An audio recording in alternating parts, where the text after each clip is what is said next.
Informe Enigma. Jorge Ríos.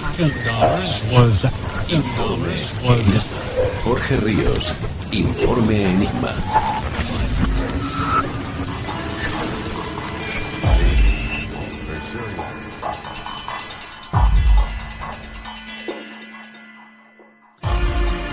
Bienvenidos a Informe Enigma.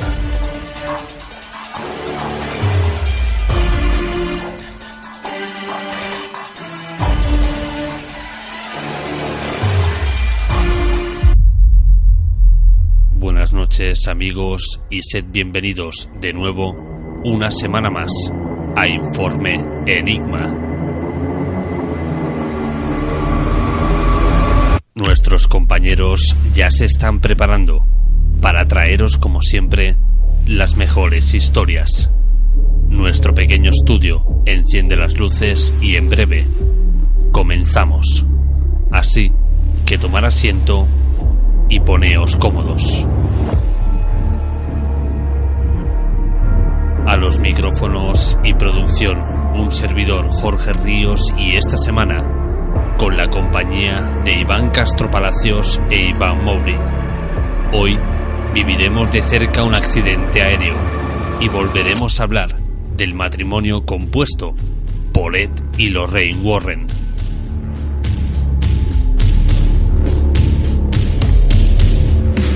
Sin más demora, arrancamos los motores y abrimos las puertas de Informe Enigma.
¿Es posible que en el siglo XXI la misma tecnología diseñada para mantenernos a salvo ponga en riesgo nuestra vida?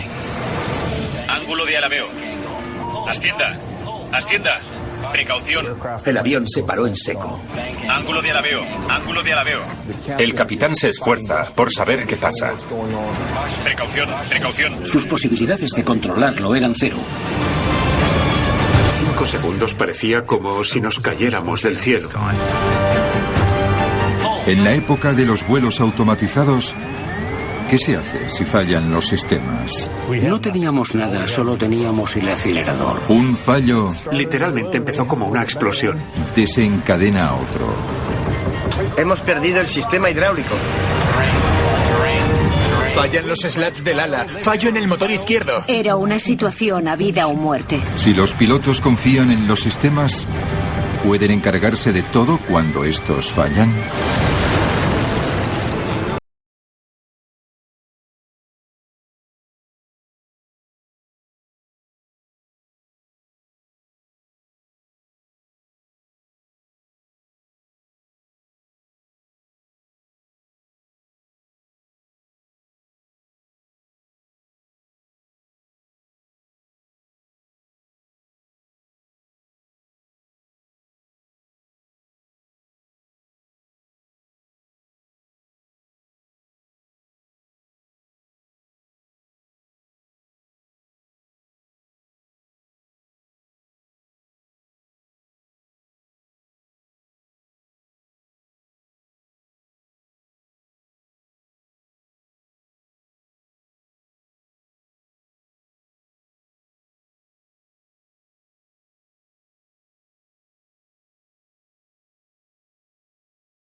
Buenas noches, Iván. Buenas noches, Jorge. Encantado de estar con vosotros de nuevo. ¿Cómo te encuentras? Pues bien, la verdad que un poco sorprendido por la petición que me has hecho para este programa, porque realmente nunca lo había abordado en radio. Y la verdad que es la primera vez un poco que me pongo en la piel de alguien que vive un accidente aéreo analizado punto por punto. Claro, es que estamos acostumbrados a hablar de lo típico, ¿no? Aviones que desaparecen, misterios aéreos, Germanwings, bueno, etcétera. La gente muchas veces también se pregunta, bueno, ¿cómo vive un piloto, en este caso, cuando va o cree que va a suceder un accidente aéreo? Nosotros, cuando pues estamos trabajando en una empresa, sea del tipo que sea, da igual que sea pues una empresa de una compañía aérea regular, un servicio de salvamento marítimo de contraincendios, un avión hospital o pues un avión de vigilancia, da igual. Cuando nosotros empezamos a trabajar y damos el curso del avión, hay que dar un curso inicial para poder pilotar el avión, se llama habilitación de tipo, pues nos mandan a un simulador donde después de estudiar una parte teórica y examinarnos de ella, procedemos a hacer el entrenamiento en simulador, y ahí realmente pues un poco hasta que no eres capaz de pilotar el avión con seguridad, pues no pasas a la vida real ya a pilotarlo y a realizar el entrenamiento en él, ¿no? Una vez que superas esa fase, pues haces el entrenamiento real, sobre todo de aterrizajes y despegues con el avión. Pero dentro de esa fase de simulador, lo que estudias o lo que aprendes y entrenas es un poquito todo tipo de emergencias que te pueden suceder en el avión. Es completamente real, es 100% realismo lo que te pasa en el simulador de lo que te puede pasar en la vida real, y practicas todo tipo de emergencias, ya sea una parada de un motor, un fuego en un motor, una despresurización explosiva, un fallo eléctrico, un fuego a bordo, lo que sea. Y a partir de ahí, cada 6 meses, una vez que estamos volando, nos mandan al simulador a un curso de refresco, porque no todos los días tenemos emergencias. Con lo cual, para que a un piloto no se le olviden los procedimientos de emergencia, pues lo que hace es que va al refresco cada 6 meses simplemente a practicar emergencias y procedimientos para combatirlas. Y así empieza un poco la vida de un piloto en una compañía aérea pues normal. Iván, sin meterte en un compromiso, así a grosso modo, mientras estáis en el simulador, y vamos a decirlo con este lenguaje, ¿cuántas hostias os dais con ese supuesto avión virtual? Pues hostias llevamos unas cuantas, porque de hecho te ponen un poco al límite, sobre todo para que conozcas hasta dónde puedes llegar en la vida real con el avión. Las limitaciones, dónde ya no puedes controlarlo, dónde todavía tienes control del avión. Cualquier piloto que te diga que jamás se ha estrellado en el simulador te estará mintiendo de forma bellaca.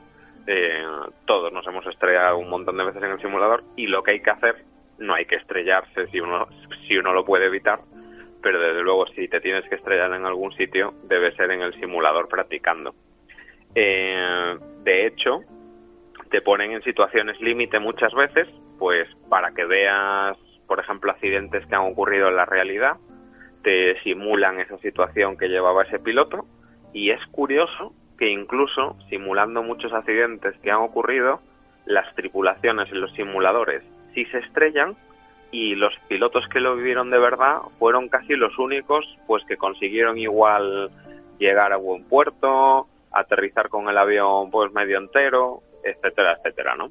Entonces, pues bueno, es curioso cuanto menos. Si tuvieras que hacer una estadística, ¿en qué punto, digamos, sería más probable que un avión tuviera un accidente? ¿Cuando está despegando, cuando está en el aire o cuando está aterrizando? La fase más crítica de un avión, de la operación de un avión, es el despegue.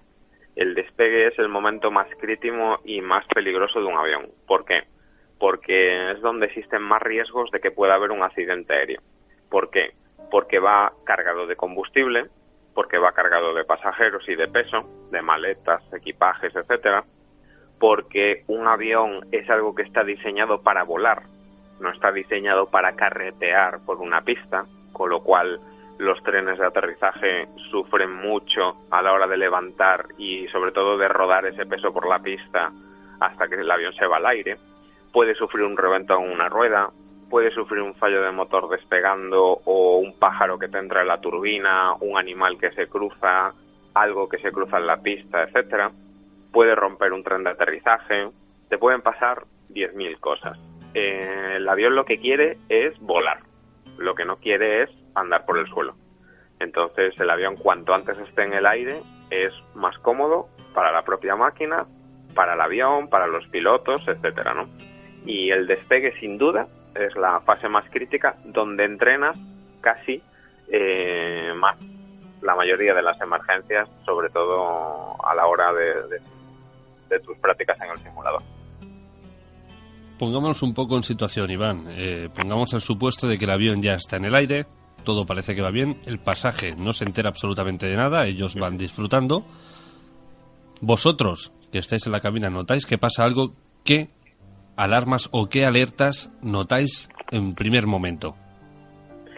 Normalmente, casi todas las emergencias están recogidas en el sistema del avión. El avión, un avión ya un poco avanzado en aviónica, etcétera, las detecta automáticamente, y delante de los ojos del piloto hay una luz roja que se enciende de forma parpadeante, que es imposible no verla. De hecho, por eso está enfrente de los ojos del piloto.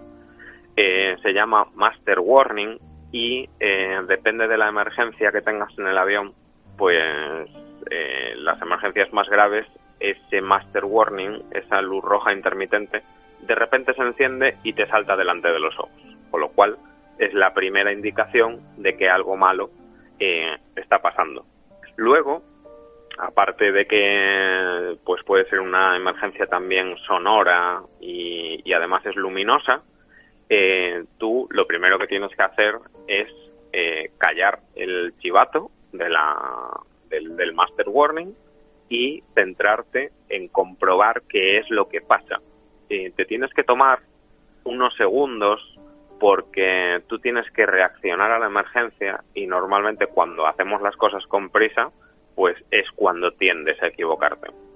Hay muchos casos, por ejemplo, que ha existido un fallo de motor en un avión, o se ha parado, o ha prendido fuego, etcétera, y por las prisas de la tripulación de combatir esa emergencia, que lo suyo sería pues parar el motor inoperativo o descargar unas botellas extintoras que llevamos dentro de la turbina del avión para sofocar un fuego si lo hubiera, etcétera, pues por falta de tomarnos unos segundos para identificar bien qué motor es el que está fallando, hay tripulaciones que se equivocan dentro del estrés y el nerviosismo de esa situación y tienden a apagar el motor bueno, no el motor malo, por prisa.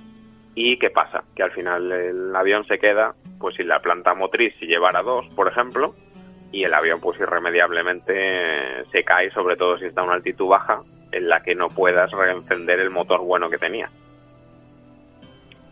Como dices, se enciende esa luz, el master warning. Hemos visto en muchas películas que simulan accidentes muy famosos y sale como una especie de alerta sonora, palabras que van saliendo que más que ayudar, yo desde mi punto de vista creo que eso estresa más. ¿Pero esto es así? ¿Realmente esa alarma sonora suena? Sí, de hecho, por ejemplo, una de las famosas alarmas en un avión es el terrain, el aviso de alerta de que estás cerca del suelo, que te estás cayendo, que tienes el suelo cerca, te dice terrain. Eso quiere decir está alertando a la tripulación de que ya está volando demasiado bajo. Cuando le dice el avión don't sink, eso quiere decir que el avión se está hundiendo de altitud. Además te dice no te hundas, en inglés, no te hundas. Te dice pull up, te dice tírale. Es una guía un poco para dar el primer paso un poco inmediato a la hora de reaccionar. ¿Te puede estresar? Sí, pero también te ayuda, porque esa alarma salta todavía cuando tú tienes tiempo de reaccionar, no salta cuando irremediablemente estás perdido.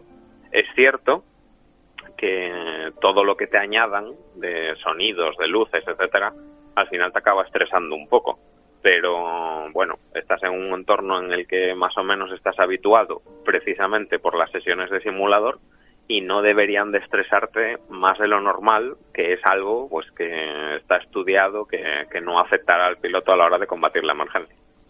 Estas alarmas de las que tú estás hablando, que precisamente nos suenan a todos, ¿salen en estos casos concretos que tú has mencionado? ¿O no saben diferenciar en este caso si, por ejemplo, has perdido la mitad del avión, si no llevas motores? ¿Salen así de buenas a primeras? Bueno, evidentemente el sistema va unido a todas las partes del avión. Si sufríamos una rotura de la mitad del fuselaje, que el avión se divida en 2 partes, que se le haya roto un ala, etcétera, pues sinceramente habría que hablar con el fabricante. No sé si esa alarma saltaría o no. Estoy casi seguro de que sí. Y sin embargo, bueno, pues ahí desgraciadamente la tripulación estaría un poco vendida. Sin un elemento clave del avión, como pueda ser un ala o un estabilizador o lo que sea, el avión prácticamente es antiaerodinámico. Pierde la aerodinámica y deja de volar. Se desintegra en el aire y pues caería en mil pedazos, ¿no? Como ha pasado, pues por ejemplo, un vuelo que se estrelló en Queens de American Airlines, no me acuerdo qué tipo de avión era, un 767 me parece, de American Airlines tras los atentados del 11 de septiembre, que se pensó al principio que era otro atentado, etcétera. Murió todo el pasaje. Sin embargo, ese avión, cuando despegó, atravesó una turbulencia creada por otro avión que iba delante y los pilotos, digamos que fueron un poco bruscos a la hora de presionar el timón de dirección, el timón de cola, que se mueve para la izquierda o para la derecha, y de tantas pedaladas tan fuertes que le pegaron, lo que hicieron es que rompieron la cola del avión. Y sin embargo ellos habían sido entrenados así en la compañía, había movimientos con el pie fuertes en el simulador para controlar esa turbulencia y tenían un entrenamiento erróneo. Ese avión lo cogió ya pues un poco mal estructuralmente, perdieron el estabilizador vertical y el avión cayó porque ya no volaba. Simplemente dejó de volar, dejó de ser aerodinámica y cayó como un peso muerto en este barrio de Queens en Nueva York y se mataron todos, además de que mató a bastante gente pues en las casas del suelo. Iván, sale esta luz luminosa, esta luz roja delante de los ojos del piloto, ¿solo sale esta o luego, por ejemplo, aquí viene mi ignorancia, por ejemplo os dicen pues fallo, sale una luz que dice fallo en el motor izquierdo, o eso no hay ninguna lucecita específica que marque exactamente la zona que está teniendo el problema? Nosotros tenemos un master warning general y luego, digamos que en el medio de los dos pilotos en el panel de instrumentos, lo que tenemos es que ya un cuadro con luces específicas donde te salta la emergencia en concreto que es. Por ejemplo, vamos a poner fuego en el motor izquierdo. Te pondría fire engine o left engine fire, etcétera. Te marcaría en concreto en rojo la emergencia que es. Tenemos dos tipos de colores, el rojo o el amarillo. Cuando es una emergencia en color rojo, requiere una serie de pasos de memoria que el piloto debe de hacer sin consultar ninguna lista, porque el tiempo es primordial. Se llama memory items. Tienes unos pasos a seguir de memoria. Si es una emergencia en el código de color amarillo ámbar, lo que tienes que hacer es sacar unas listas de emergencia y leer qué tipo de emergencia es, que te lo pondrá el panel, y actuar según lo que te pone la checklist de la lista de chequeo de los pilotos. Esas no requieren un paso de memoria porque no es una gravedad urgente, ¿vale? Puede ser pues un fallo eléctrico, etcétera. No por eso el avión deja de volar, ni mucho menos, ¿no? Ahora sí, de estas señales, tú dices estas no son urgentes. ¿Cuáles de las urgentes sería la peor que podría pasarle a un piloto? Hombre, está claro que el avión se mueve, el avión vuela porque lleva alas. Hay mucha gente que piensa que los aviones vuelan porque llevan motores. Los motores lo que hacen es que nos empujan hacia adelante, simplemente. Pero el avión vuela porque lleva alas, es aerodinámico, crea una sustentación y está en el aire. Debido por eso a que los aviones de vuelo sin motor, esos planeadores, etcétera, vuelan y no necesitan motores, ¿no? El problema es cuando es un avión de muchísimo peso, pues que va empujado por una serie de motores y perdemos la planta motriz. Si no tenemos potencia en el avión irremediablemente, aunque planea, porque hasta el avión más grande planea, pues acabará cayendo y nos da muy poco margen para buscar pues un terreno alternativo de emergencia, para hacer un aterrizaje de emergencia, posiblemente no lleguemos a un aeropuerto cercano, etcétera. Es vital para nosotros tener potencia en el avión, tener potencia en los motores. Incluso un avión con 4 motores, con uno podría volar con dificultades, pero podría mantenerse en vuelo. Depende del peso que llevara. Si tenemos el 50% de la planta motriz, si tenemos un avión con 4 motores y nos quedan 2, el avión puede volar y llegar a un aeropuerto en emergencia. No hay problema. El problema es cuando nos quedamos sin motores. Esa sería una emergencia grave. Otra de las emergencias graves, muy graves que puede pasar en un avión, es un fuego a bordo. Un fuego dentro del avión que genera humo, que hay cosas que ahora se va avanzando en el sentido de que lo que se pueda quemar en un avión dentro intentan ya que no sea tóxico, pero hasta ahora había elementos como recubrimientos de cables, etcétera, que sí podían ser tóxicos al arder, pues son humos tóxicos que tú puedes absorber y pues te puedes quedar inconsciente directamente, como ha pasado en algún accidente, ¿no? Pero yo pienso que un fuego a bordo y quedarte sin motores es de lo peor que te puede pasar. Pues ahora pongamos en este supuesto, fuego a bordo o sin motores, ¿cómo deberían reaccionar los pilotos y la tripulación?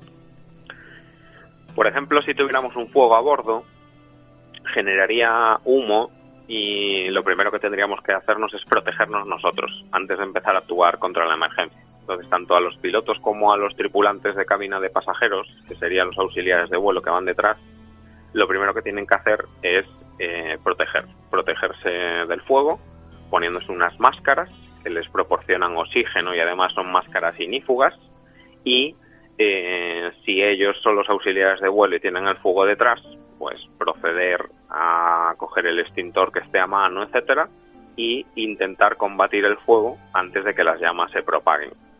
Si nos sucede en cabina, hay humos en cabina a veces, etcétera, nos pondríamos las máscaras de oxígeno y, pues alertaríamos al control aéreo de que nos desviamos de la ruta y empezamos el descenso de emergencia para llegar a algún sitio a aterrizar cuanto antes, y tiraríamos pues del oxígeno para los pasajeros, etcétera, que todo el mundo respire oxígeno con las máscaras para que no sufra ningún efecto por ese humo que está dentro del avión.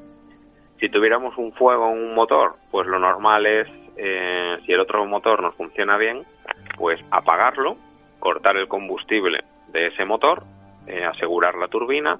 Si el fuego, cuando hemos apagado el motor, persiste todavía el aviso de fuego, lo que hacemos es descargar una botella o dos extintoras, depende del motor, y para que se ahoguen esas llamas.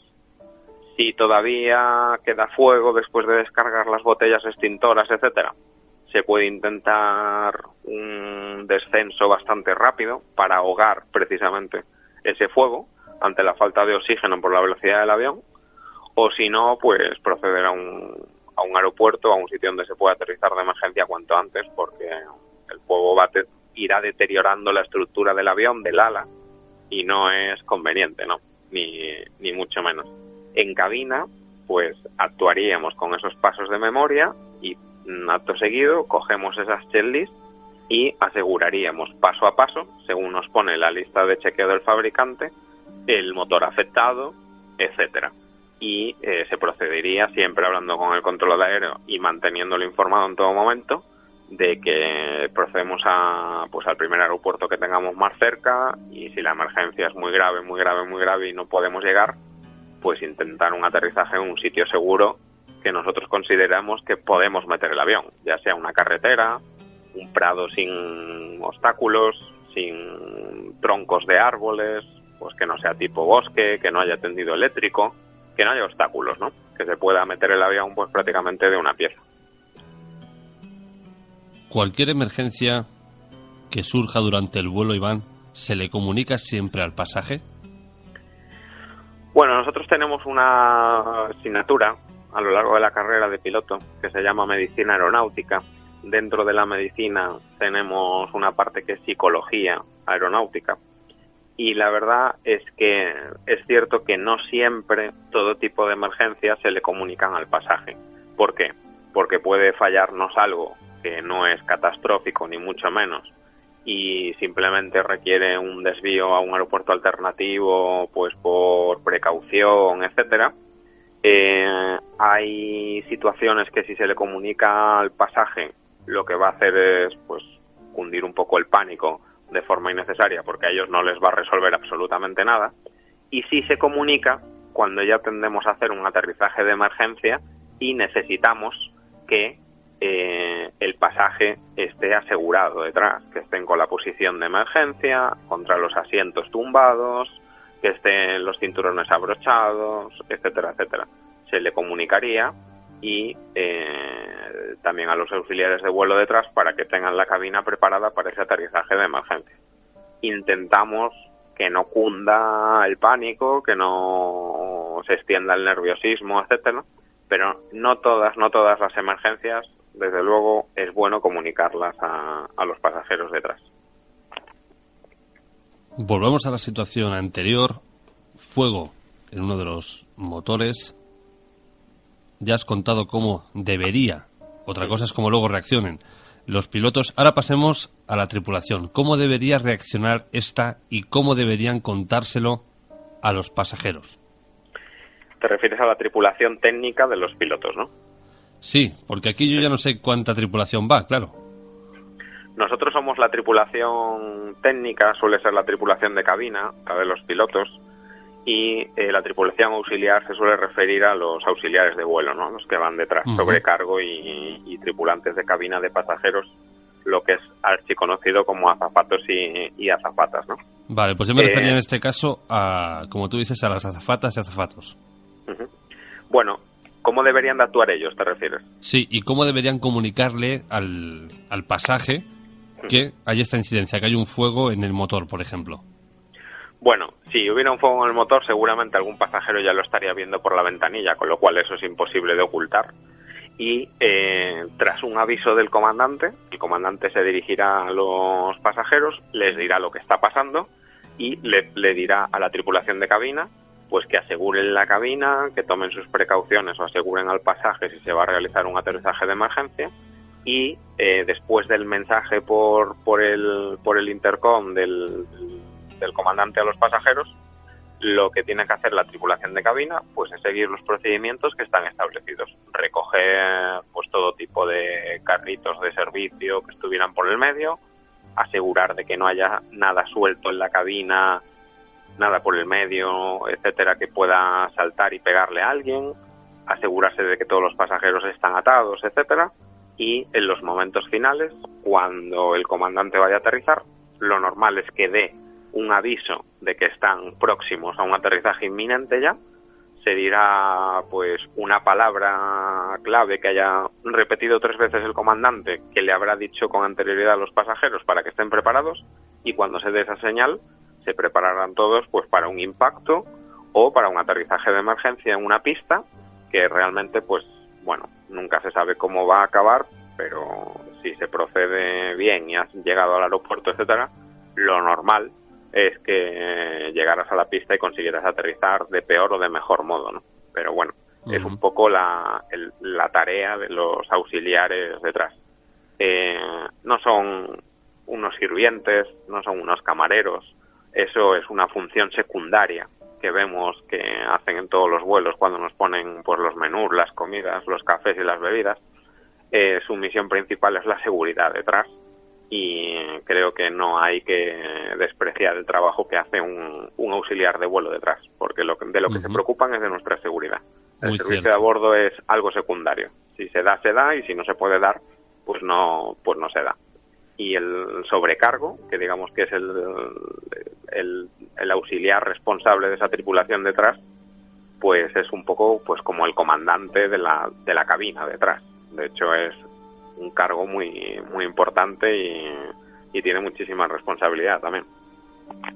Iván, ¿entiendes que hay muchas personas que cuando te escuchen o cuando lo han visto en películas, que precisamente lo que tú dices, ¿no? Que intentan quitar el carrito, que si todo el mundo pone ese cinturón, mucha gente pensará, bueno, pero todo esto es una tontería si lo que menos me preocupa a mí es que un carrito me dé un golpe cuando me voy a pegar una hostia con un avión? Bueno, hay situaciones en las que está claro que un impacto en un avión pues realmente mata a todo el mundo al momento, porque lo peor de todo del impacto de un avión es que sufres muchos Gs. Entonces, cuando a un cuerpo lo sometes a 50, 60, 70 Gs en un impacto contra el suelo, realmente tú te revientas interiormente. Es imposible que te salves, ¿no? De hecho, es improbable que alguien se salve de un trastazo de esa magnitud. En un aterrizaje de emergencia, un impacto un poco controlado, bueno, pues dependerá un poco de la suerte de donde te haya tocado ese asiento. Para mí, estadísticamente, quizá los asientos de la cola suelen ser los más seguros porque es la parte que más entera suele quedar en un accidente aéreo. Hay gente que prefiere los asientos de las alas. Aunque va el combustible en las alas, es cierto que la estructura del avión, donde lleva el armazón de las alas, etcétera, es un armazón reforzado, pero depende un poco la suerte donde te toque. Tú puedes sobrevivir, el pasajero de al lado pues puede fallecer en el mismo accidente y os separan pues milímetros, ¿no? Entonces eso no tiene nada que ver. Pero bueno, creo que es un poco el destino también de cada uno, ¿no? Te das un mal golpe, puedes tener una herida fea, mala, en la que al final pues no llegue la ayuda a tiempo y pues te desangres o lo que sea. Pero bueno, es que depende de multitud de factores. Iván, podríamos decir que en muchas ocasiones cuando el impacto va a ser grande de un avión, de grandes magnitudes, sí, ¿sería posible que los pasajeros fallecieran antes del impacto precisamente por esos Gs que tú dices que sufren? Bueno, está comprobado que hay gente que fallece incluso de algún tipo de infarto o de arritmia, etcétera, por el susto de ver que el avión está cayendo sin remedio. Las autopsias se hacen a cada cuerpo luego. Cada cuerpo hay que estudiar para saber por qué ha fallecido. Y bueno, casi todos suelen morir de las mismas consecuencias. Pero es cierto que hay pasajeros que fallecen antes de que el avión se estrelle simplemente por el susto que se llevan.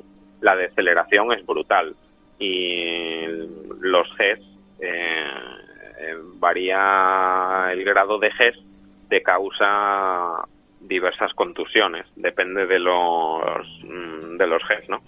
Yo tengo una especie de informes donde se hablaba de distintos Gs que se han sufrido en distintas tragedias aéreas y por ejemplo, estudiado también un poco luego en los laboratorios, etcétera. Por ejemplo, un cuerpo que se somete a 25 Gs son 25 veces nuestro cuerpo, o sea, el peso de nuestro cuerpo. Aguantamos 25 veces nuestro peso, ¿no?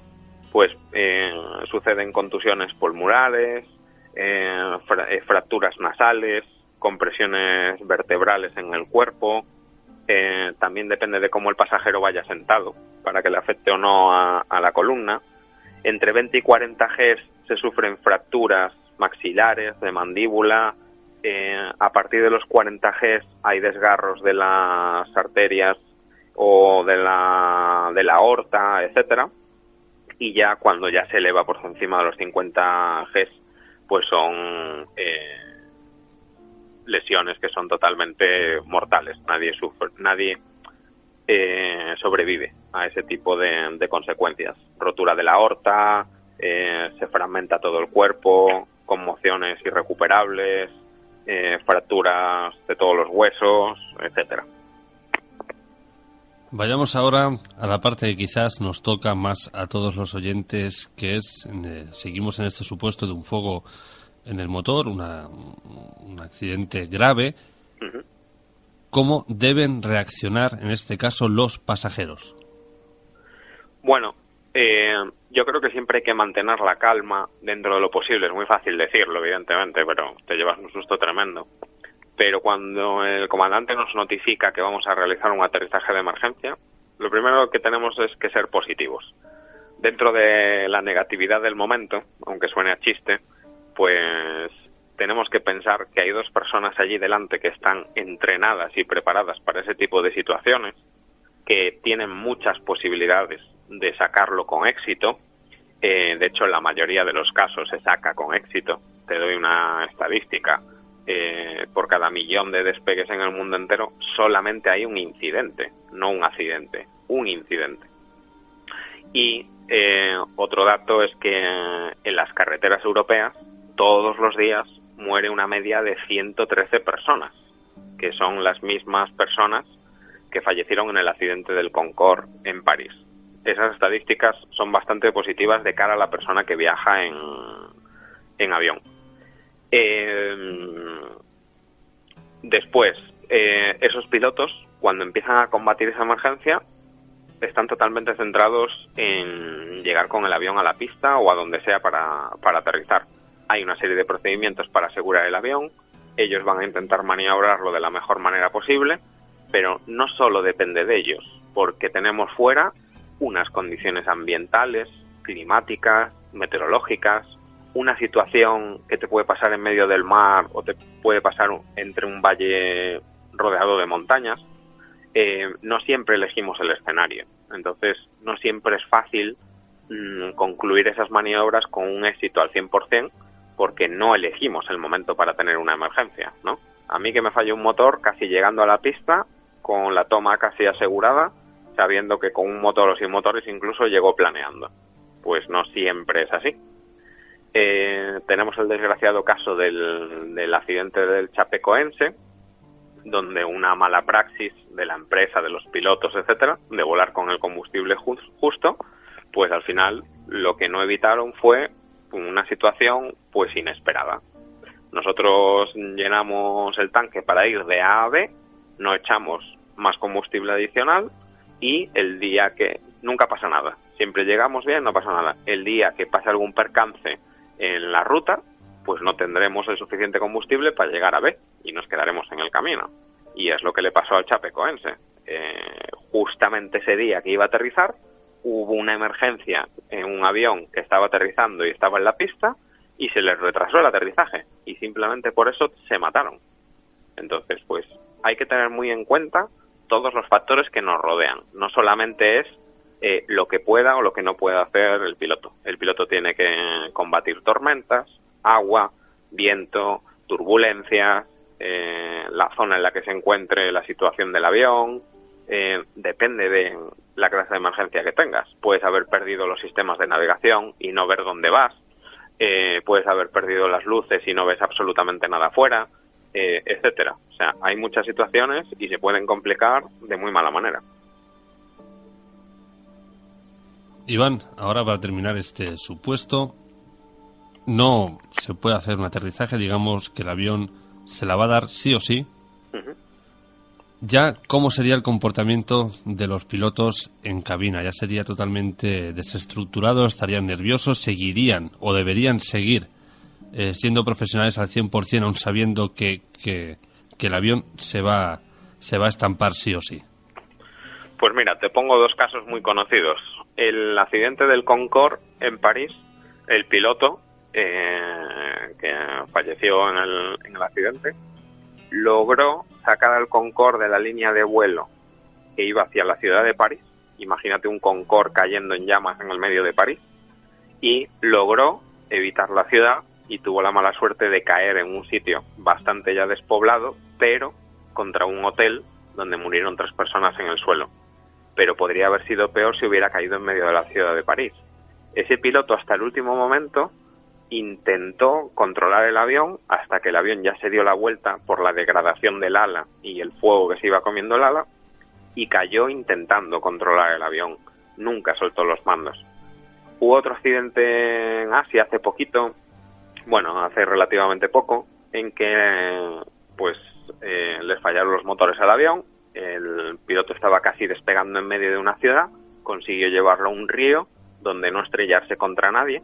Cuando ya el avión caía irremediablemente, el piloto se partió los brazos intentando tirar de las palancas del control del avión para evitar el impacto final para que se pudiera salvar la mayoría de los pasajeros. De hecho, hubo pasajeros que sobrevivieron gracias al esfuerzo del piloto. Cuando se le hizo la autopsia, los brazos los tenía rotos no del golpe, sino de tirar de las palancas del control. Entonces, en casi todos los casos que fallezca el piloto, por ejemplo, se ha comprobado que ha luchado hasta el último momento para intentar llevar el avión a buen puerto o a donde menos daño haga. Que, evidentemente, pues si nos vamos a caer, intentamos no caernos en medio de una ciudad e irnos a una zona despoblada, siempre que podamos controlar el avión. A veces no se puede, pero hay auténticos profesionales en las cabinas, sabemos el riesgo que corremos también y, a veces es duro saber que te puedes matar en ese momento, pero yo creo que tampoco se te pasa por la cabeza. Intentas luchar con el avión hasta el último momento y yo creo que mucha gente tampoco es consciente de que se va a matar en los segundos posteriores, o sí, pero son tan profesionales que no lo piensan y luchan hasta el final. Cuando has hablado de este piloto que aterrizó en el río, me ha venido a la mente una película que supuestamente, y ahora me lo dirás tú si es cierto o no, estaba basada en hechos reales. No recuerdo bien el nombre, pero también era otro piloto que consiguió aterrizar un avión en el río Hudson, que decían que aquello era totalmente una proeza humana lo que hizo ese hombre. Bueno, el comandante archiconocido Sully, el que se hizo una película, pues está basada totalmente en hechos reales. Él despegó, tuvo la mala suerte y la mala fortuna de que despegando pues se metió en una bandada de pájaros y los pájaros, las turbinas del avión, era un Airbus 320, tragaron un montón de pájaros y se pararon las turbinas, reventaron.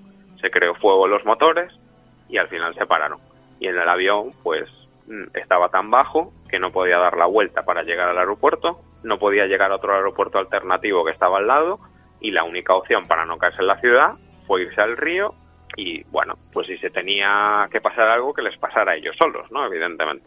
Y amerizó en el río Hudson y amerizó de una manera tan perfecta que no le pasó absolutamente nada a nadie, y hasta el avión prácticamente pues quedó entero de una pieza. Se evacuó. Los aviones, cuando caen en el agua, si se ameriza bien, están preparados para flotar durante un tiempo, te da tiempo a evacuar, te da tiempo a saltar a las rachas salvavidas, etcétera. Y bueno, hizo una proeza, por supuesto, porque yo creo que todavía Airbus está estudiando por qué no se rompió el avión al amerizar, porque realmente con mucha velocidad impactar contra el agua es peor que impactar contra el terreno, es mucho más duro. Y bueno, la verdad que sí, fue una heroicidad. Lo curioso del caso es que él, después de salvar a todo el mundo, se le intentó culpar a él del accidente. O sea, algo insólito, de que no solo no tenía la culpa de que se le cruzara una bandada de pájaros, sino que como actuó un poco por memoria, haciendo los pasos que más exigía la situación, aunque en la checklist pues estaban unos antes que otros, él fue a los importantes y gracias a eso se salvaron. Y la aseguradora pues fue literalmente por el manual, y como vio que un paso lo dio delante de otro cuando era al revés, después de salvar a todo el mundo y a todos los pasajeros, intentaron culparlo a él del accidente, hasta que se demostró que evidentemente él había sido un profesional y ya no había por dónde cogerlo, y no tuvo absolutamente ningún fallo. Siempre el caballero don dinero va por delante antes incluso que las personas. Si no recuerdo mal, este avión creo que está expuesto a día de hoy como si fuera una especie de monumento. Sí, exactamente. No sé exactamente dónde, pero sí, en Estados Unidos está expuesto en un museo, sí. Hay otro caso también, y vuelvo a lo mismo, corrígeme si no es así, que también en este caso era Denzel Washington quien interpretaba al piloto en la película Al vuelo, que lo pone del revés para poder luego aterrizarlo. ¿Esto es cierto, Iván? Bueno, la maniobra es inventada en la peli, pero la maniobra aerodinámicamente es posible. Se le invierten los mandos, se quedan bloqueados, y bueno, pues si el avión quiere irse hacia abajo, si tú le das la vuelta, pues el avión va a volar hacia arriba, con lo cual se mantiene en vuelo, pues en boca abajo. ¿Qué pasa? Que las turbinas, cuando les das la vuelta, el aceite, los líquidos de los motores, etcétera, no están preparados para estar boca abajo, y al final pues lo que se crea son fallos de motor, se prende fuego, etcétera. Pero si no tuviéramos ese problema, el avión podría volar boca abajo. Aerodinámicamente es posible, esa maniobra es posible, y no es ninguna ciencia ficción. Podría salvar la situación de esa manera en ese momento. Es muy profesional la película como está hecha, todas las maniobras son normales y son reales, y bueno, pues es otra historia un poco de su vida personal mezclada con que realmente sí le dan un avión que estaba averiado, ¿no? Pero la maniobra no pasó en la vida real. La maniobra no pasó en la vida real, pero pero podría haber pasado, se puede conseguir. Se ha demostrado en los simuladores que se puede conseguir. Iván, ¿hay algún piloto que después de un accidente en el que haya salido ileso haya decidido ya, después de eso, dejar de volar? Decir, bueno, yo con esto he tenido bastante, no quiero saber nada más de un avión. Sí, hay gente que se echa para atrás. Después de volar y de tener un accidente aéreo, pues el susto tan grande que te queda en el cuerpo y la experiencia no es agradable. Y sí, hay gente que ha dejado de volar. También es importante que si no quieres dejar de volar, que te subas a un avión cuanto antes otra vez. O sea, dejar un tiempo de descanso no es bueno tampoco. Yo creo que no. Por lo que tengo entendido de los médicos, psicólogos, etcétera, hay que vencer ese miedo. Si es un pasajero, intenta pues volar y viajar otra vez cuanto antes. Y por supuesto, si es un profesional, en cuanto estés recuperado de tus heridas, traumatismos o lo que hayas tenido, pues volverte a subir a la cabina de un avión, demostrar que sigue siendo válido, y a volar y a trabajar otra vez. Iván, para ir terminando, hemos hablado de este capitán que aterrizó el avión en el río Hudson. ¿Ha habido algún accidente en la historia que haya sido realmente más proeza humana aún, si cabe, que este que hemos mencionado? Pues ahora mismo no se me ocurre ninguno. Este fue bastante famoso, pero sí, a lo largo de la historia ha habido diferentes accidentes, entre comillas, que ha logrado el piloto salvar la situación. Se me viene a la memoria ahora, por ejemplo, un 767 de Air Transat que volaba hacia Europa desde Canadá y tuvo una fuga de combustible en medio del Océano Atlántico y se quedó sin una sola gota de combustible. Y se le pararon los motores y tuvo un largo descenso. Le dio tiempo a los pilotos a planear un poco lo que iban a hacer y cómo iban a amerizar, etcétera, etcétera. Y consiguieron, planeando, llegar a las Islas Azores. ¿Qué pasó? Que solamente tenían una sola oportunidad para aterrizar. Si salía mal la aproximación, no tenían motores para corregirla, no tenían motores para frustrar ni irse al aire si salía mal el aterrizaje, y solo tenían una oportunidad. Y se salvaron todos por la magnífica maniobra que hizo el piloto de descenso, de planeo. Hay una velocidad que existe en los aviones que se llama velocidad de máxima fineza, que si tú clavas esa velocidad descendiendo, el avión recorre las máximas millas posibles estando el máximo tiempo en el aire. Y es lo que tienes que conseguir, poner en el morro del avión que no caiga ni suba esa velocidad. Y lo consiguieron. Para mí eso es una proeza. Es que mientras hablábamos, quizás en este caso porque somos españoles, me viene a la cabeza pues catástrofes nuestras, ya es inevitable quizás la más conocida, y no la de Germanwings, sino la de Spanair del año 2008. ¿Qué ocurrió en ese caso, Iván? Bueno, está todavía bajo investigación, pero a grosso modo las prisas y igual algún defecto de mantenimiento, etcétera. El accidente se produjo exclusivamente por un fallo humano, exclusivamente. Y se detectó en las cajas negras que, bueno, ese avión iba a despegar, se volvió a la plataforma porque le saltaban unos avisos de temperatura, se puso unas bolsas de hielo en unas ondas del motor para que no saltaran, seguía saltando el aviso y total, al final el mantenimiento lo que hizo las desconectó porque no eran tampoco indispensables para el vuelo, y lo que nadie sabía es que desconectando aquellas ondas se desconectaba una alarma en cabina, que era la alarma que faltaban por poner los slats. Los slats son unas superficies hipersustentadoras que tú pones, despliegas cuando vas a despegar para que el avión se vaya al aire cuanto antes a una determinada velocidad, ¿no? Y se olvidaron. Al no ponerlos, el avión, pues, si se tiene que ir a una velocidad al aire, cuando tú te vas, como no tienes los slats desplegados, no hay suficiente ala para crear suficiente sustentación, y lo que hace es que el avión se eleva, entra en pérdida y se cae contra el suelo, que es lo que les pasó. Por 3 veces tenían que comprobarlo en las checklists del avión. Iban hablando entre ellos, iba una persona no identificada en la cabina, hablando con ellos. El copiloto incluso llegó a hablar por el móvil con su novia, etcétera. Bueno, se saltaron los procedimientos una y otra vez. Y al final lo que llevó es pues a un mal chequeo de las listas y procedimientos. Se olvidaron de eso y al meter motor para despegar, que es cuando salta esa alarma diciéndote que te has olvidado los slats, simplemente tendrían que haber echado la mano a los slats y bajar la palanquita sin parar el despegue, pues no lo hicieron. Y al final el avión se intentó ir al aire, tuvo un bataneo, se cayó y se fue contra esa vaguada y ese arroyo que existe allí en el medio de Barajas, y el avión cargado de combustible y de peso y todo, pues se convirtió en una bola de fuego. Pero aún así, si no me equivoco, hubieron supervivientes. Sí, se salvaron, no sé si 11, 13 o 15 personas por ahí. O sea que iban todos en la parte delantera del avión. En este caso en la parte delantera, no en la trasera. Sí, iban casi todos, digamos que es en lo de la primera clase, por decirlo, para situar a la gente en el avión, en esa zona del fuselaje. Pero piloto, copiloto y demás no sobrevivieron. No, de hecho se mataron prácticamente al instante. Creo haber leído en algún informe que el copiloto logró salir andando de la cabina, pero pocos metros después ya se desvaneció y murió debido a las heridas del impacto.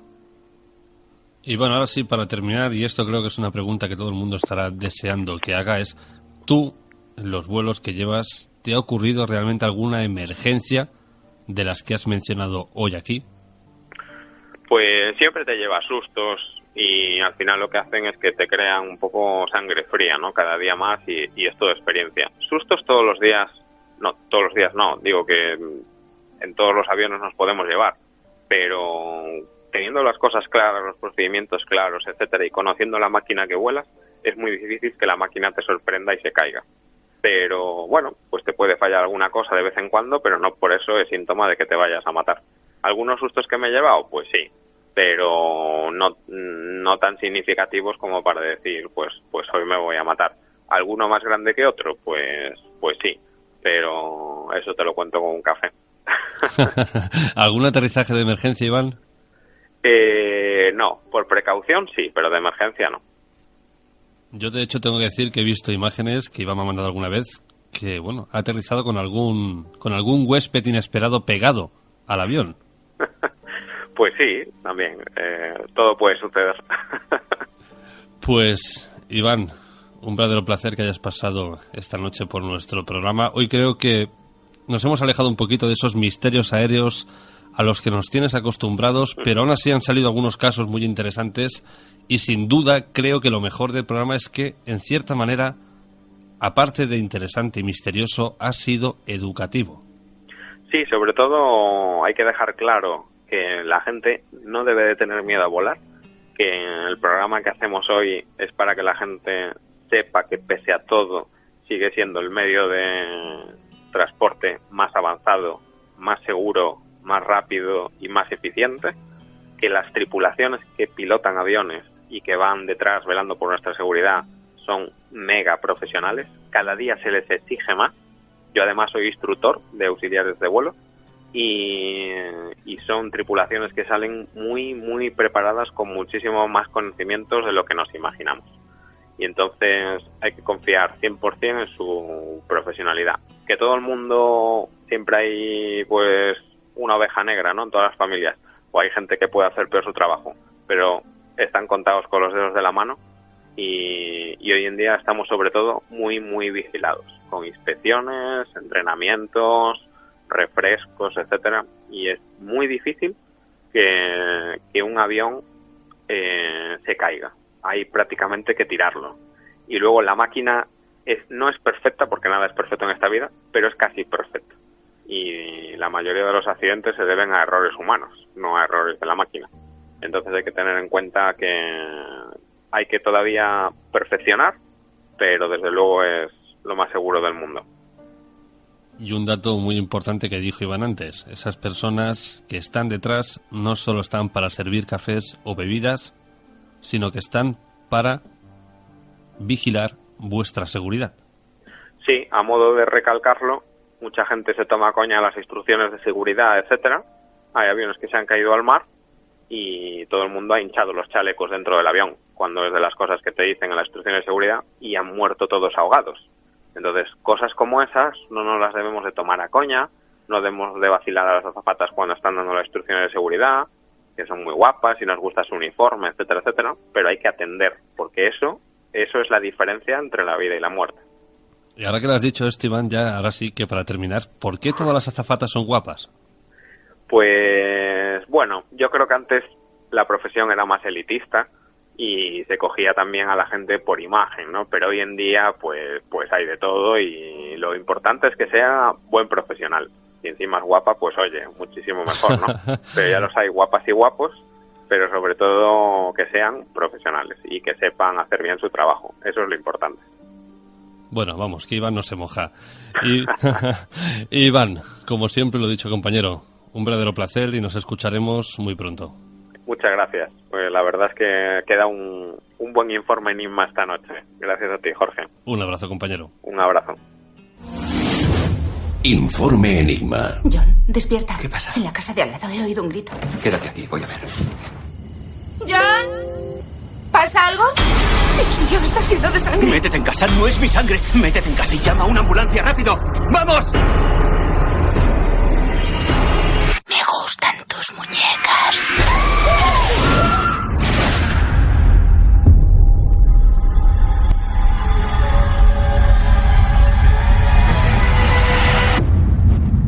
Habéis sobrevivido. De algo así, uno no sale más débil.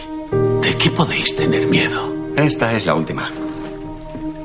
¿Cómo ha llegado hasta aquí? Te juro que la tiré. Con el lío de cosas que ha habido. Aquí, perfecta. Con mami.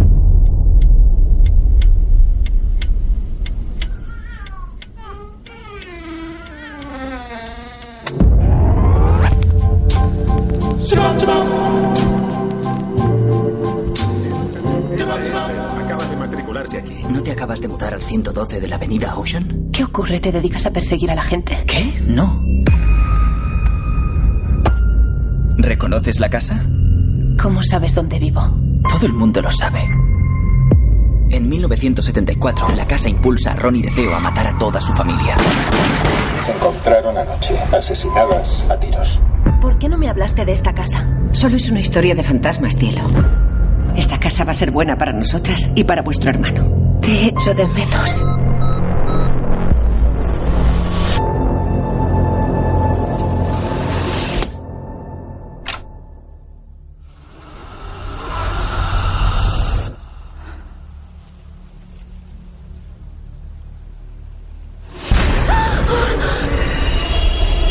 Lo siento. En esa casa pasa algo. No ha pasado nada terrorífico en 40 años. Es un número muy importante en la Biblia. ¿Cree usted en los fantasmas?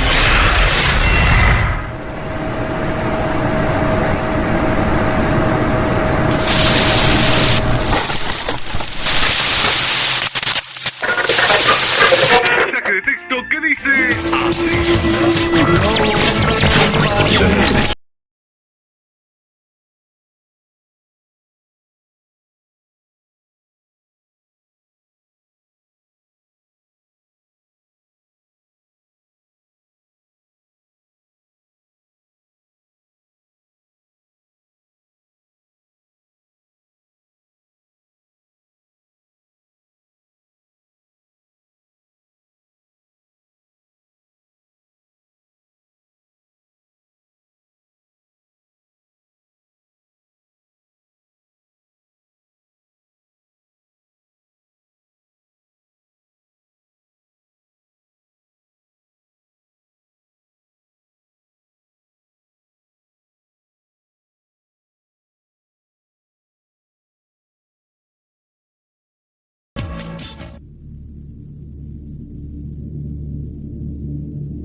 Y en esta parte del programa ha llegado el momento de volver a traer a la palestra a esos personajes ya conocidos, sobre todo por la gran pantalla, por películas como La Volada del Miedo, como El Conjuro, como La Funeraria Hallahan, y estamos hablando ni más ni menos que del matrimonio demonólogo compuesto por Ed y Lorraine Warren. Estos dos personajes que traen muchísima controversia, que traen muchísimas hipótesis, porque prácticamente todo lo que han hecho, todo, se pone en entredicho. Para hablarnos de este tema esta noche tenemos a nuestro compañero Iván Mourin. Buenas noches, Iván. Hola, buenas noches, Jorge, ¿qué tal? ¿Cómo te encuentras? Bien, bien. Esta vez aquí a hablar de los Warren. ¿Dispuesto a que nos den palos otra vez? Sí, sí, porque además es un caso que riza el rizo, o sea, es algo alucinante. Porque, Iván, este matrimonio no solo parece que se centraba en fantasmas, en posesiones, sino que también, y como nos vas a explicar tú, ya como tú bien has dicho, rizaban el rizo porque también se dedicaban a meterse en historias de hombres lobo. Sí, hay escribieron un libro que se titula Werewolf, A True Story of Demonic Possession, es decir, Hombre Lobo, una historia real sobre posesión demoníaca. Y es sobre un caso de una persona de Inglaterra que parece ser que pudo ser poseída por el espíritu demoníaco de un hombre lobo. O sea, nos estamos yendo pues más allá, ¿no? de lo que más o menos conocemos, ¿no? De los casos de los Warren más conocidos. En este caso, como dices, no pasa en Norteamérica, sino dices que en Inglaterra. Sí, en Southend, en una ciudad costera de Essex, de Inglaterra.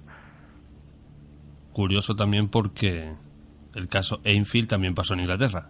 Sí, Sí, y además acuden a él porque por una serie de incidentes llega a la prensa y es del modo en que les llama la atención.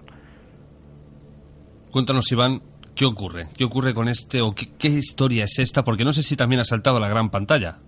No ha salido, o por lo menos yo desconozco que haya aparecido. Quién sabe, a lo mejor es el futuro expediente Warren 3. Podría ser curioso, ¿eh? Yo creo que llevado a la pantalla podría dar su juego. Pero sin embargo sí que hay un libro que se titula Hombre Lobo, la historia real de una posesión demoníaca, escrito, como no, por Ed y Lorraine Warren. Exacto. Como la gran mayoría de los casos que han podido llegar al público vienen de libros donde ellos han participado. O lo han escrito directamente o han ordenado a alguien, como sucedió en el caso de Amityville, que escribiera el libro. Pues cuéntanos, Iván, ¿qué ocurre o de qué trata esta historia de esta especie de Roma Santa? Y como hablábamos fuera de micros, pero sin matar a nadie. Sin matar a nadie. Pues mira, nos tendríamos que trasladar a esta ciudad, a Southend, en Inglaterra, a un día caluroso de 1952, donde el pequeño William Ramsey, de 9 años, está en el jardín de su casa, acaba de llegar del cine, de disfrutar en familia de una película bélica, y se dedica a jugar haciéndose pasar por un piloto de guerra. Además, se menciona constantemente que es un niño muy imaginativo, que puede pasar horas en este tipo de juegos que él va creando, y es la madre la que se da cuenta de que al cabo de aproximadamente una hora del juego nota un cambio en el niño, nota una rigidez, como un cambio de conducta, que él posteriormente explica que lo primero que siente es una sensación de frío abismal, como si su cuerpo descendiera a unos 20 grados de temperatura, y capta un olor pestilente que lo relaciona muy parecido al que en una ocasión en su barrio venía de las alcantarillas. En el mismo momento en que tiene este cambio de conducta, empieza pues a gruñir, a incluso aullar, y coge como una conducta también muy agresiva, hasta el punto de que arranca un poste de una alambrada y empieza a morderla, lo rasca, le sangra incluso la boca, y la madre lo que hace es avisar a su marido. El marido, intenta reducir a su hijo para que, sobre todo para que no se haga daño, y no puede con él. O sea, dicen que tiene una fuerza tan brutal que lo que hacen es ocultarse dentro de la casa. Al final lo que hace es el niño, cuando parece que está más tranquilo, vuelve a la casa y cenan juntos.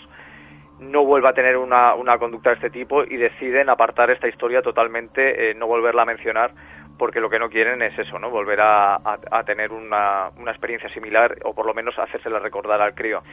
Y realmente no vuelve a ocurrir nada hasta varios años después, cuando Bill ya es adulto, se casa y tiene 3 hijos, y comenta que tiene pesadillas donde se despierta gruñendo, donde tiene visiones de lobos, porque eso también le sucedió, ¿no? Es una de las cosas que explica cuando era niño, que una de las primeras cosas que le vino a la mente es una manada de lobos, y que él tenía la sensación y la necesidad de salir corriendo, de correr con los lobos, de correr a 4 patas libremente. Y esto, Iván, y aquí vuelvo a hacer fruto de mi ignorancia, ¿la medicina no tiene algún nombre para clasificar este tipo de actos, este tipo de comportamientos? Sí que existe. Además, por ejemplo, hay diversos tipos de psicosis, que sobre todo los más graves, que pueden dar este tipo de conductas, ¿no? Esta violencia extrema, esta fuerza, ¿no? Que se puede catalogar como sobrehumana, como se viene a decir sobre todo en estos casos, y que podría estar relacionado, ¿no? O por ejemplo, ya si nos basamos en algo más clínico, está la licantropía clínica, que no se trata solamente de creerse, por ejemplo, un lobo, no, puede ser cualquier tipo de animal, ¿no? O sea, puede ser desde una rata a un perro o una mariposa. Pero, y entiendo, o así también lo entenderán los oyentes, que los padres no acudieron a ningún profesional médico. No, o sea, lo tomaron como algo aislado, porque realmente pues no se volvió a repetir, Y como comentó, volvió a ocurrir cuando era adulto, ¿no? Estas pesadillas comenzaron al poco de estar casado y dejaron de frecuentarle en 1967. Es en 1983 cuando vuelve a encontrarse mal, ¿no? Está este hombre, Bill, está en un bar tomando algo con unos amigos y se empieza a encontrar mal. Se vuelve a notar una sensación de frío, una caída de temperatura muy grande, un sudor frío, y lo que hace es va al baño y lo que él ve es un lobo que le mira directamente desde el espejo. O sea, en su reflejo lo que ve es un lobo además con una mirada terrible, según la describe. Como no se encuentra bien, los amigos lo que deciden es llevarlo a casa, y en mitad del trayecto sufre una especie de transformación, ¿no? Por decirlo así, es decir, vuelve a tener una conducta agresiva, gruñe y ataca al amigo que tiene en el asiento trasero con él, le muerden una pierna, tratan de detenerse y al final, pues bueno, en un momento esta conducta desaparece, Bill vuelve en sí y no recuerda absolutamente nada de lo que pasa. Y de nuevo imagino que ni él ni los amigos acuden a un médico. No, en este caso no. La primera vez que hay una visita es ese mismo año, en la Navidad cerca de las Navidades de 1983, que Bill se vuelve a encontrar mal. Pero en esta ocasión lo que padece es un dolor muy intenso en el pecho, y lo que él tiene miedo es que sea un infarto, un ataque cardíaco. Es lo que hace que vaya al hospital, y en un momento en el que está en la camilla, una enfermera se acerca para ver cómo está y escucha una especie de gruñido que sale de Bill.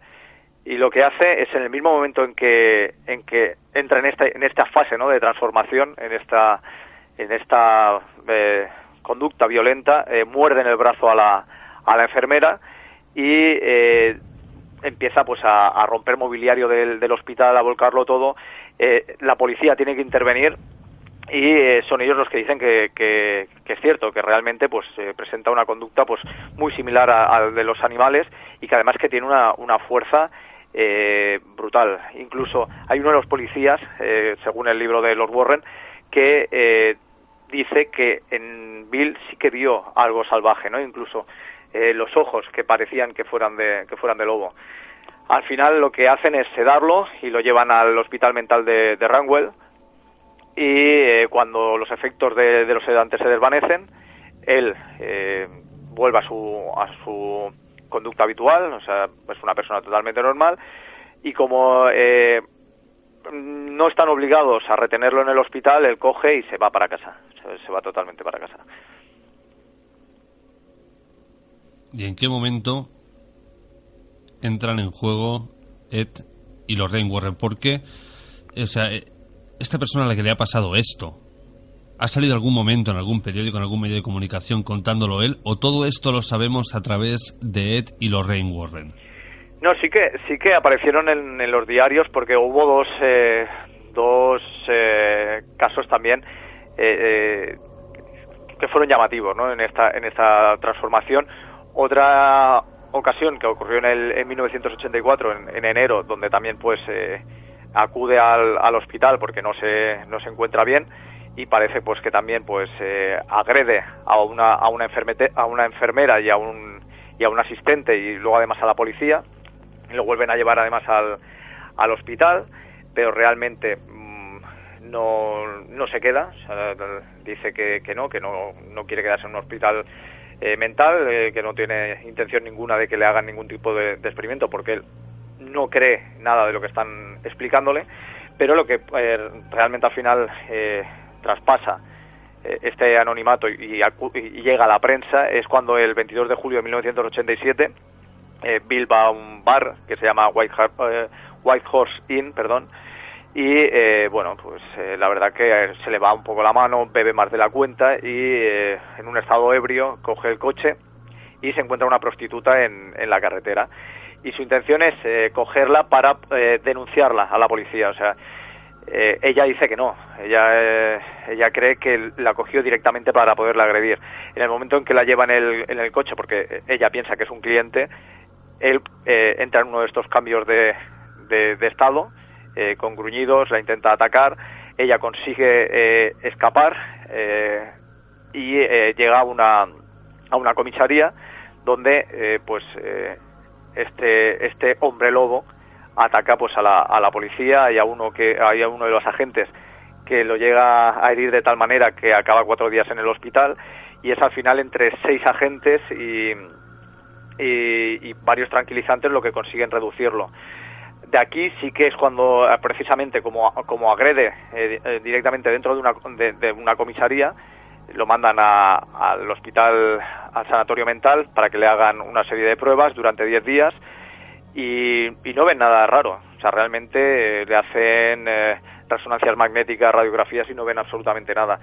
Y es aquí donde entran en juego Ed y Lorraine. O sea, ven que aparece publicado y deciden acudir a visitar a la familia para decirles que ellos creen que hay una entidad demoníaca dentro de Bill, y que lo que tienen que hacer es viajar a Connecticut, a su iglesia, a recibir un exorcismo. O sea, Iván, a ver si yo me he enterado bien, y los oyentes también, a ver si nos situamos un poco. Esta persona ya sufre un ataque, sale del médico, por la carretera, o sea, después de haber sido una especie de hombre lobo, le da por hacer como de justiciero y supuestamente arrestar a prostitutas para denunciarlas, luego le vuelve a dar otro ataque, sale en los medios de comunicación y, cómo no, aparece Ed y Lorraine Warren con una especie de solución mágica. Exacto, sí, es así. Es así. Además, pues bueno, al principio él no quiere ir porque considera que eso es una tontería, que es un... que bueno, que él es escéptico y que no cree nada de eso, y que realmente por las cosas de lo que le acusan tampoco se las acaba de creer. Pero claro, los Warren siguen insistiendo, o sea, se ponen en contacto varias ocasiones que por favor que no lo deje estar, que acuda a su iglesia para que reciba este exorcismo, que se encontrará mejor, que hay que eliminar estas fuerzas de la oscuridad.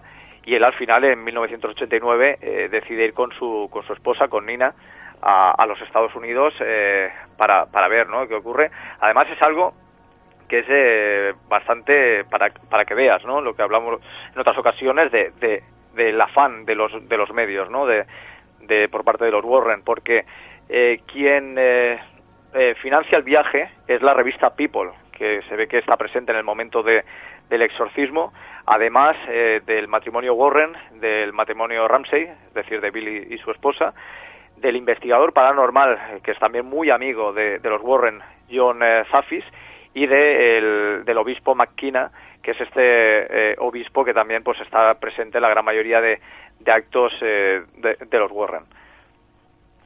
Todo esto, y quizás me equivoqué, con tanta gente conocida alrededor, parece más bien de nuevo otra especie de negocio.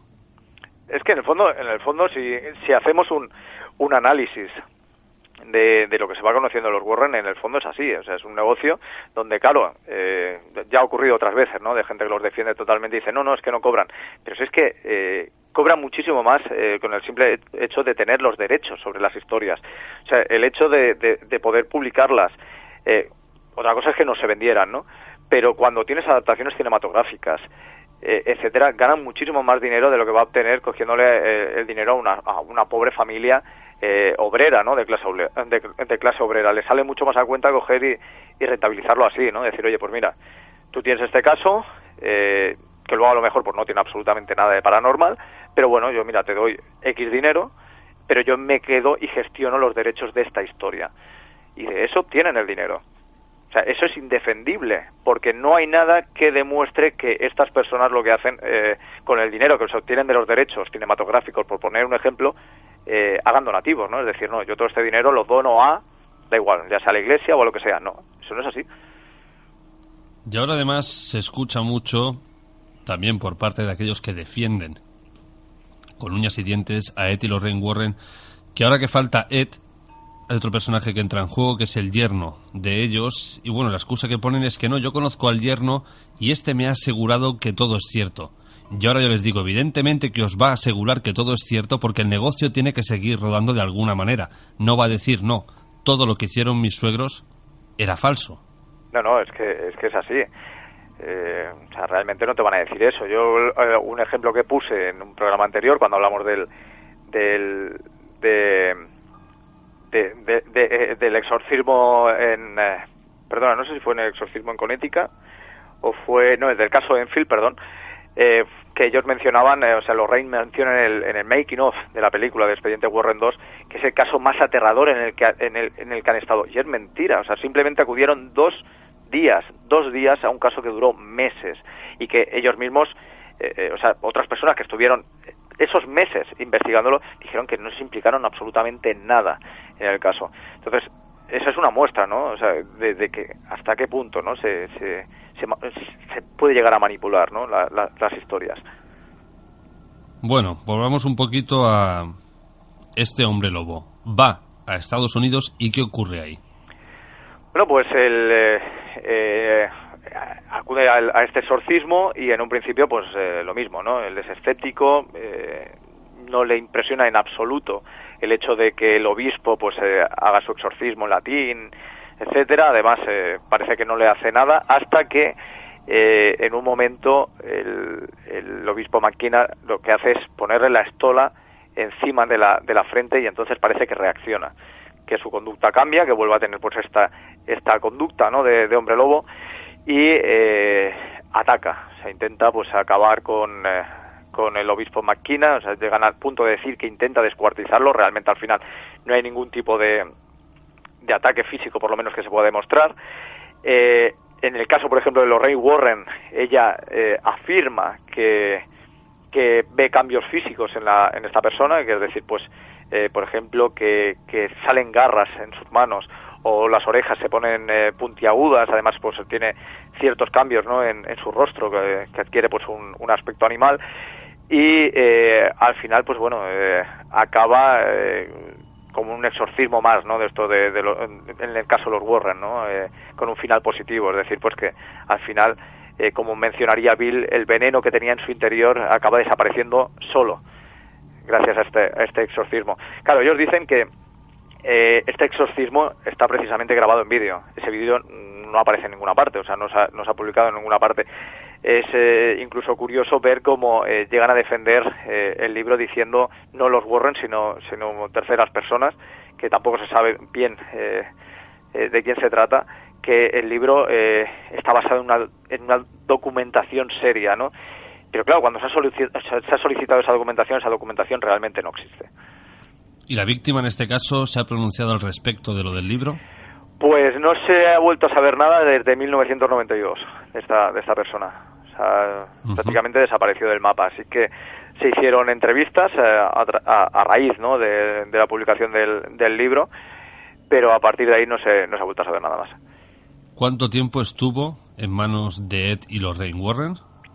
Pues poco tiempo. O sea, tú piensas que en el mismo momento en que ellos se enteran, que es en 1987, sí que es cierto que contactan con Bill para que acuda, ¿no? a Connecticut a hacer este exorcismo, y él va en 1989. O sea, realmente sí que mantuvieron contacto, ¿no? Vía telefónica, vía carta, o sea, vía postal, pero realmente no trataron tampoco demasiado, ¿no? O sea, se supone pues sería a lo mejor los días previos, ¿no? del exorcismo y poco más.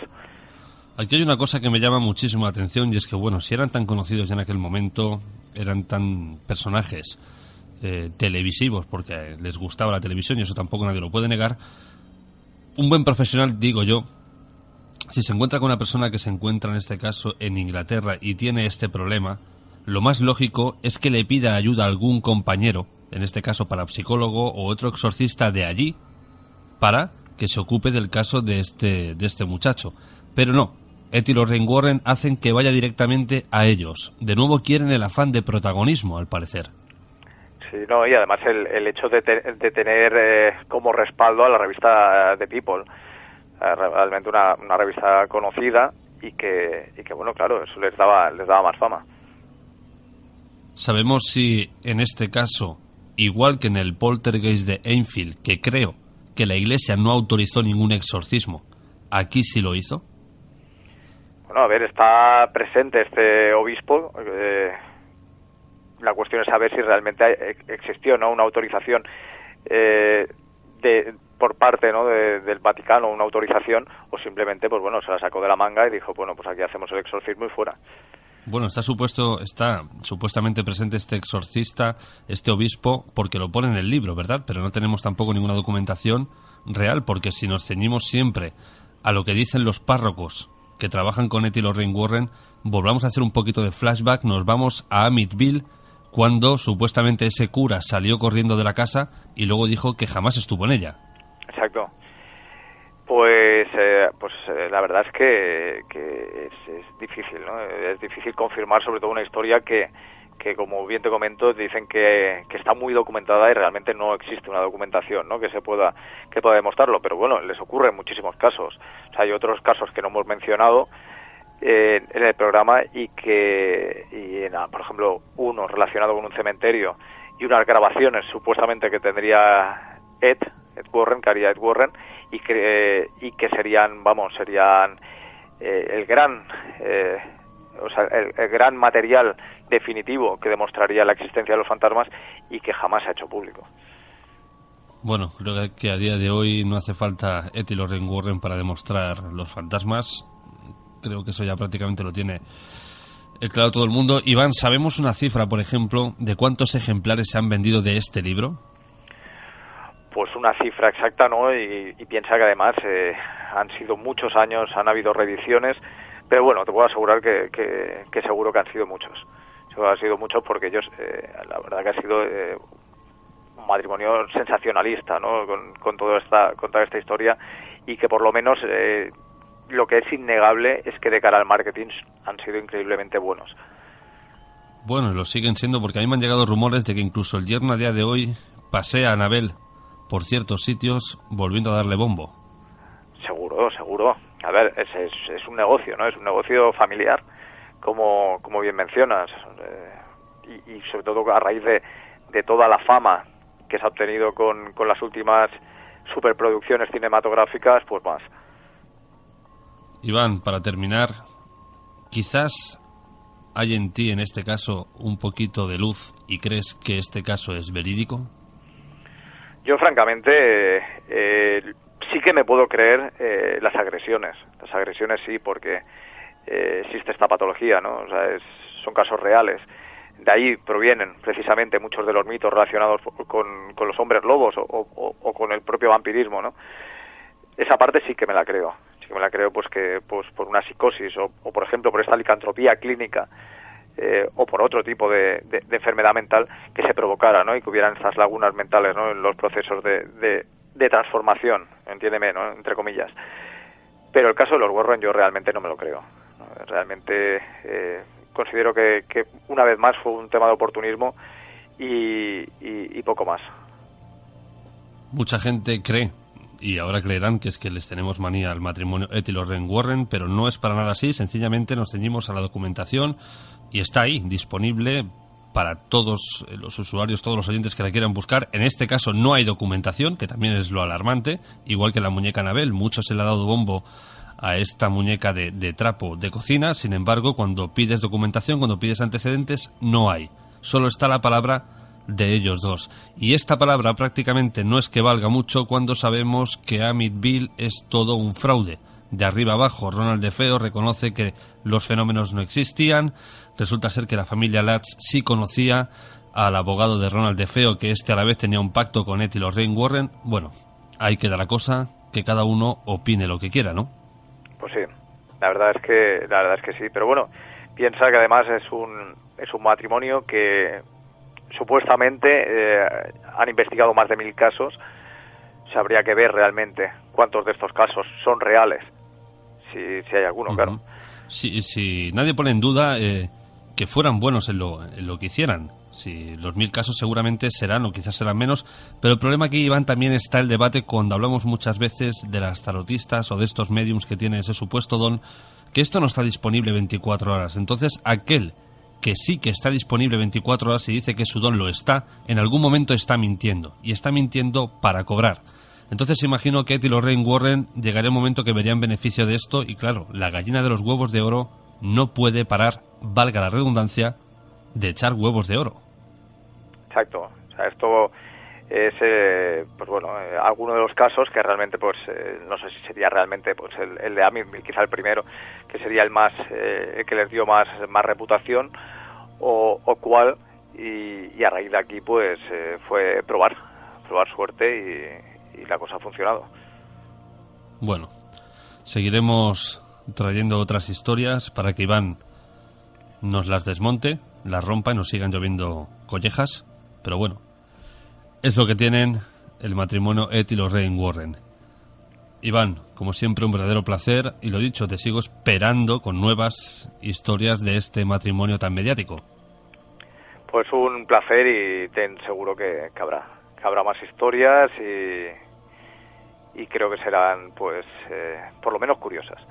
Bueno, de momento en el programa creo que hemos contado 5, y si no me falla la memoria, y hace muy poco acabas de decir que han investigado 1000 casos, nos quedan 995 por contar. No sé si nos dará para tanto, pero sí. Hay alguno todavía por ahí que puede ser interesante. Pues estaremos a la espera. Un abrazo, Iván. Un abrazo. Y ahora, queridos amigos, os dejamos con el relato dramatizado por Nieves Guijarro, titulado La chica de al lado. Con esto nosotros nos despedimos por esta semana y volveremos dentro de 7 días con otras apasionantes historias.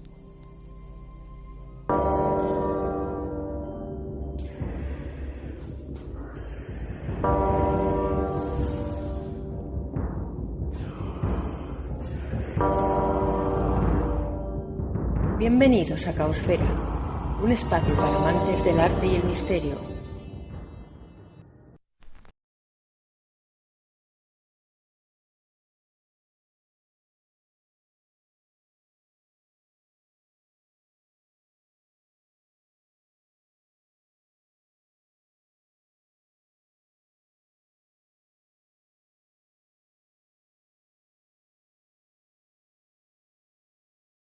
Estaban todos allí, Willy y Donnie también, sin que nadie hablara.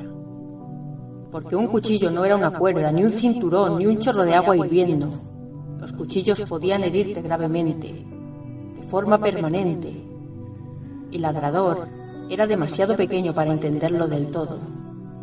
Sabía que la muerte y las heridas eran cosas que podían pasar, pero no entendía las consecuencias. Estaban pisando un hielo muy fino y lo sabían, pero dejaban que ocurriera. Querían que pasara. Estaban siendo educados. Yo no necesitaba esas lecciones. De momento no había sangre ninguna, pero yo sabía que, con toda probabilidad, la habría, que solo era cuestión de tiempo.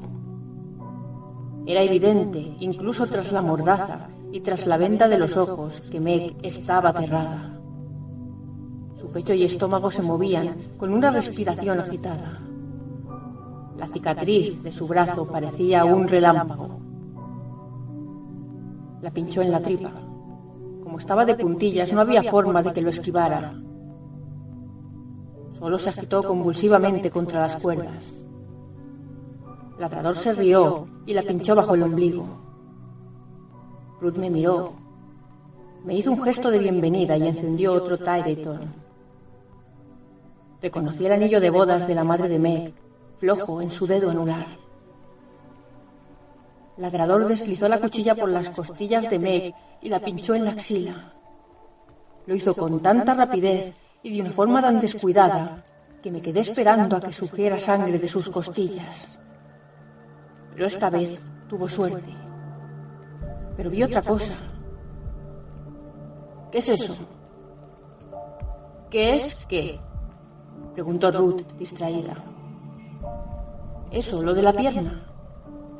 Tenía una marca roja de unos 2 centímetros en forma de cuña en el muslo, justo por encima de la rodilla. Le di una calada al Tyreton. No me contestó. Lo hizo Willy. Mamá estaba planchando, me contó. Nos estaba molestando, así que mamá le dio con la plancha. y la despellejó. Ningún problema, excepto que se ha estropeado la plancha. Ningún problema y una mierda, dijo Ruth. Se refería a la plancha. Mientras tanto, Ladrador deslizaba el cuchillo de vuelta hacia la tripa de Meg. Esta vez la pinchó justo donde acababan las costillas. ¡Ups!, exclamó. Se volvió para mirar a Ruth. Ruth se levantó, le dio una calada al cigarrillo y tiró la ceniza. Y se acercó. Ladrador dio un paso hacia atrás. «¡Maldita sea, Ralphie!», dijo. «Lo siento», se disculpó. Soltó el cuchillo. Hizo un ruido metálico al chocar contra el suelo. Era evidente que estaba asustado, pero la voz de Ruth era tan neutra como su tono. «Mierda», dijo. «Ahora vamos a tener que cauterizar».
El pasado 24 de enero, los medios se hicieron eco de una triste noticia que convulsionó el mundo de la literatura de género.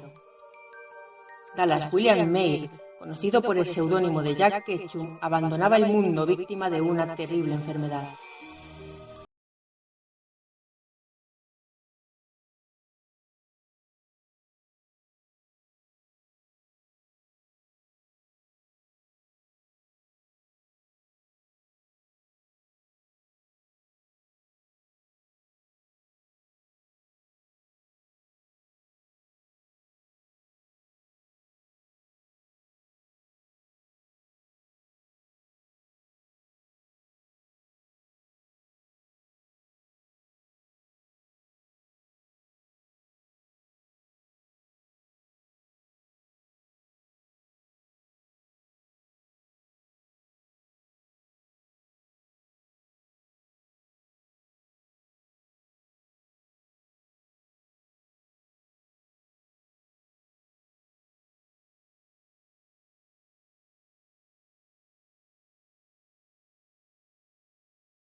con el cigarrillo en la mano, mientras que con la otra se agarraba el pecho a través del vestido gris de algodón. Se estaba sobando. Vi las señales de las quemaduras, muy juntas, bajo las costillas de Meg, su cuerpo repentinamente bañado en sudor. Vi cómo se movía bruscamente la mano de Ruth sobre su arrugado vestido para hacer presión sobre sus piernas mientras gruñía y gemía, y el cigarrillo volvió a acercarse. Yo iba a estallar, lo sabía. Podía sentir cómo crecía. Iba a tener que hacer algo, que decir algo, lo que fuera para acabar con las quemaduras. Cerré los ojos y seguí viendo a Ruth agarrándose entre las piernas. Me rodeaba el olor a carne quemada. Se me encogió el estómago. Me di la vuelta. Oí que Meg gritaba y gritaba. Y entonces de pronto Donnie dijo: ¡Mamá! ¡Mamá! ¡Mamá! Con voz nerviosa y súbitamente teñida de miedo. No podía entenderlo. Y entonces lo oí. Llamaban a la puerta. Había alguien en la puerta principal. Miré a Ruth. Ella miró a Meg con una expresión tranquila y relajada, despreocupada y distante. Lentamente se llevó el cigarrillo a la boca y le dio una lenta y profunda calada, saboreándolo. Volví a sentir un nudo en el estómago.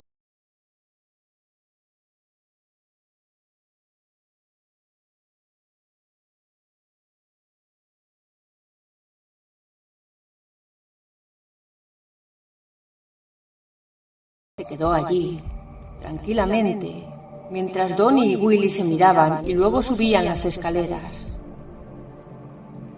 Ladrador miró a Ruth y luego a Meg. Parecía confuso. Repentinamente volvía a ser solo un niño pequeño que quería que le dijeran lo que tenía que hacer. ¿Debo ir con ellos o...?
¿Quién lo manejara, Ruth? Suponte que es el señor Jennings de nuevo. ¿Quién? El señor Jennings, el agente Jennings, la poli, Ruth. Oh. Yo podría vigilarla en tu lugar. ¿Vigilarla? Para asegurarnos de que no... Sí, bien. Vigílala. Buena idea. Gracias, David. Empezó a dirigirse hacia la puerta, con movimientos lentos y como en sueños. Y entonces se giró. Y entonces habló con voz seca y aguda, y con la espalda muy erguida. Sus ojos parecían estar partidos con los reflejos de la luz. Será mejor que no la jodas, me advirtió.